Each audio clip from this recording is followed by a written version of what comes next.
আমাদের প্রাথমিক বিচারের মধ্যে মানে আমাদের প্রথম দাবি ছিল হচ্ছে 5টি দফা দাবি। তো 5 দফার মধ্যে হচ্ছে প্রথম দফা দাবি ছিল যে এমবিবিএস এবং বিডিএস ছাড়া কেউ নামের পূর্বে ডাক্তার লিখতে পারবে না। তো শুধু হচ্ছে এই দাবিটা মানা হয়েছে, কিন্তু এই দাবি মানা হওয়ার মাধ্যমে যে আমাদের সমস্ত কিছু দাবি যে হচ্ছে আমরা উত্থাপন করেছিলাম এসব যে যৌক্তিক না এরকম না। তো এই বাকি যে 4টি দফা দাবি রয়েছে এই 4টি দফার মধ্যে যে হচ্ছে একটি দফা দাবি মানা হয়েছে, বাকিগুলো মানা হলো না, এজন্য আমরা এখানে এখন অবস্থান করতেছি। তো বাকি যে 4টি দফা রয়েছে এই দফার মধ্যে আমাদের হচ্ছে স্বাস্থ্য সুরক্ষার, ডাক্তারদের স্বাস্থ্য সুরক্ষার বিষয় আছে এবং ডাক্তারদের যে হচ্ছে পরবর্তীতে কর্মায়নের ব্যবস্থা যে হচ্ছে বিভিন্ন আপনারা জানেন যে গ্রামের দিকে বা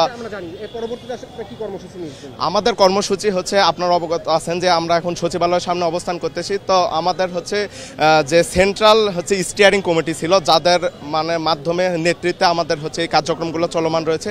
তো তাদের থেকে আমাদের সিদ্ধান্ত এসেছে যে 15 জন সদস্যের একটি দলকে হচ্ছে ভিতরে যাওয়ার জন্য অনুমতি দেওয়া হয়েছে। তো আমাদের 15 জন সদস্যের দল ভিতরে যাবেন এবং আমাদের যে পরবর্তী 4টি দফা দাবি আছে এই বিষয়ে আমাদের হচ্ছে সচিবালয়ের সাথে কথাবার্তা হবে এবং কথাবার্তা হওয়ার পরবর্তীতে কি ধরনের সিদ্ধান্ত আসে তার উপর ভিত্তি করে আমাদের পরবর্তী পদক্ষেপগুলো হচ্ছে আমরা কি গ্রহণ করব সেগুলো তারা হচ্ছে বলবেন এবং সেই অনুযায়ী আমাদের কার্যক্রম চলমান থাকবে। দিন ধরে সেই 2010 সাল থেকে 2013 সালে মামলা, তার মানে বিষয় লম্বা একটা সময় পার করে আসছি আমরা।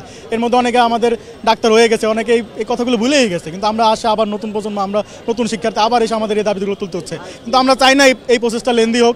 আমরা চাই যে আমাদের উপদেষ্টা পরিষদে যারা আছে আমাদের স্বাস্থ্য মন্ত্রণালয়ে যারা স্বাস্থ্য অধিদপ্তরে যারা আছে তারা যেন এই জিনিসটা অতি দ্রুত সমাধান করে। কারণ আপনি একটা চিন্তা করেন, আমাদের যে অন্যান্য 4টা দাবি, এই দাবির দ্বিতীয় দাবিটা ছিল যে আমাদের OTC drug, over the counter drug, এই ওভার দ্য কাউন্টার ড্রাগের নতুন লিস্ট দিতে হবে এবং এই ড্রাগসগুলো আমরা ওভার দ্য কাউন্টার ড্রাগ এবং শুধুমাত্র ম্যাটস এবং ডিএমএফটা শুধু প্রেসক্রাইব করতে পারবে, এর বাইরে তারা কোনো ড্রাগস প্রেসক্রাইব করতে পারবে না। তারা দেখা যাচ্ছে যে অনেক সময় পেশেন্টের কোনো একটা সমস্যা নিয়ে আসলে তারা সরাসরি স্টেরয়েড কিংবা অ্যান্টিবায়োটিক দিয়ে দিচ্ছে, পেশেন্ট ভালো হয়ে যাচ্ছে, পেশেন্ট মনে করছে আমি সুস্থ হয়ে গেলাম, কিন্তু তার যে পরবর্তীতে রেজিস্ট্যান্টটা তৈরি হচ্ছে তার বডিতে, আমরা যখন আবার ট্রিটমেন্ট করতে যাই তখন তার বডিতে দেখালো কোনো ওষুধ কাজ করতেছে না, তখন আমাদের তাদের পেশেন্টের মনে একটা বিরূপ ধারণা সৃষ্টি হচ্ছে ডাক্তার মানে ভালো চিকিৎসা করে নাই। তো এই বিরূপ ধারণাগুলো যেন তৈরি না হয় এই জন্য ওভার দ্য কাউন্টার ড্রাগসের নতুন লিস্ট করতে হবে এবং সেই ড্রাগসগুলো যেন ম্যাটস এবং ডিএমএফ শুধু এই ড্রাগগুলো প্রেসক্রাইব করে, এর বাইরে যেন তারা কোনো ড্রাগ প্রেসক্রাইব না করে। এবং আরেকটা বিষয়, আমাদের আরেকটা দাবি ছিল যে স্বাস্থ্য খাতে আমাদের ডাক্তারদের নাকি অভাব অনেক। এই জিনিসটা আসলে এটা কিন্তু বাংলাদেশ ডাক্তারের অভাব না, আমাদের দেখা যায় বেশিরভাগ ডাক্তারই প্রাইভেট চেম্বার করতেছে, ক্লিনিকে বসতেছে, তাহলে কেন সরকারি হাসপাতালে কেন ডাক্তারের অভাব হবে? আমাদের যদি নিয়োগ দেয়, আমাদের যদি আরও নিয়োগ বাড়ায় তাহলে অবশ্যই আমাদের ডাক্তারের অভাব সেখানে হবে না। আরেকটা বিষয় হচ্ছে যে আমাদের বিসিএসে বয়স সীমা আছে করা আছে 32 বছর, এখানে আমাদের দাবিতে আরও 2 বছর বাড়ায় 34 বছর করার দাবি করেছি। তার পিছনে একটা যৌক্তিক দাবি আছে, যৌক্তিক একটা ব্যাখ্যা আছে, আমি সেটা বলি। কারণ হচ্ছে অন্যান্য যারা গ্র্যাজুয়েশন করে তাদের কোর্স হয় 4 বছরের, আমাদের কোর্স 5 বছরে আমরা 4টা প্রপ দেই এবং 1 বছর ইন্টার্নিং অর্থাৎ 6 বছরের কোর্স।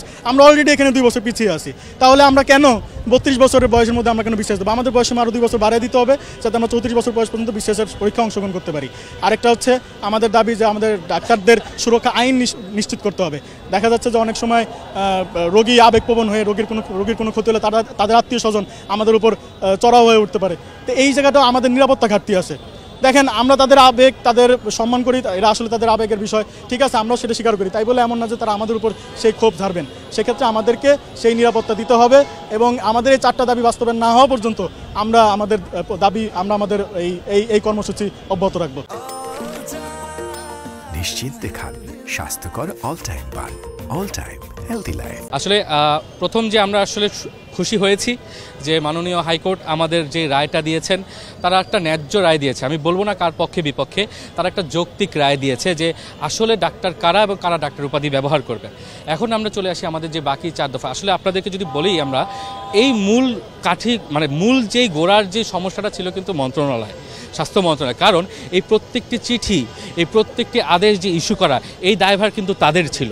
সো এই দায়ভার কিন্তু তারা যদি মনে করে তারা এই দায়ভারটাকে ইগনোর করবে, এড়িয়ে যাবে, চিকিৎসক সমাজ তাদেরকে ছেড়ে দিবে, তা কিন্তু হতে পারে না।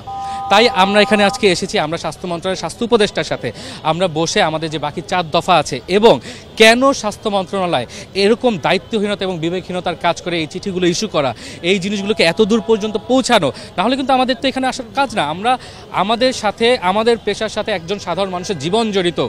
আমরা যতক্ষণ এখানে দিচ্ছি ততক্ষণ আমরা একটা মানুষের জীবন বাঁচাতে পারি, কিন্তু আজ আমরা বাধ্য হয়ে এখানে এসেছি। তাও কিন্তু আমরা আমাদের মানবিকতার খাতিরে ইমার্জেন্সি সেবা চালু রেখেছি, যেন একজন রোগী, মুমূর্ষু রোগী যেন বিনা চিকিৎসা হাসপাতাল থেকে ফিরে না যায়।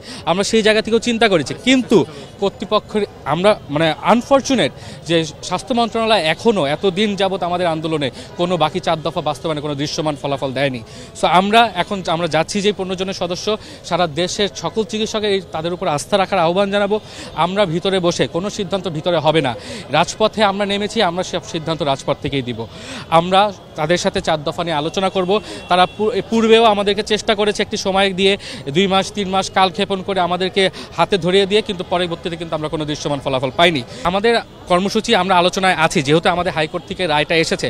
তারপরে এখন আমরা যে 15 সদস্যের সাথে এবং সংশ্লিষ্ট কর্তৃপক্ষের সাথে আমাদের যে মিটিংটি হবে, 4 দফা দাবির যদি সুস্পষ্ট লিখিত স্পষ্ট কোনো সমাধান না দেওয়া হয়, পরবর্তীতে আপনারা তো আমরা আর কোনো জানতে দ্বিধা নেই যে আমরা কর্মবিরতিতে আছি। আমরা অবশ্যই সেটা আরও বড় স্কেলে সকল কঠোর থেকে কঠোর হয়ে সেটা বাস্তবায়ন করব। কিন্তু আমরা এটা চাই না, আমরা দেশের মানুষের ভালো চাই, জনগণের স্বার্থ আমাদের কাছে সবার আগে।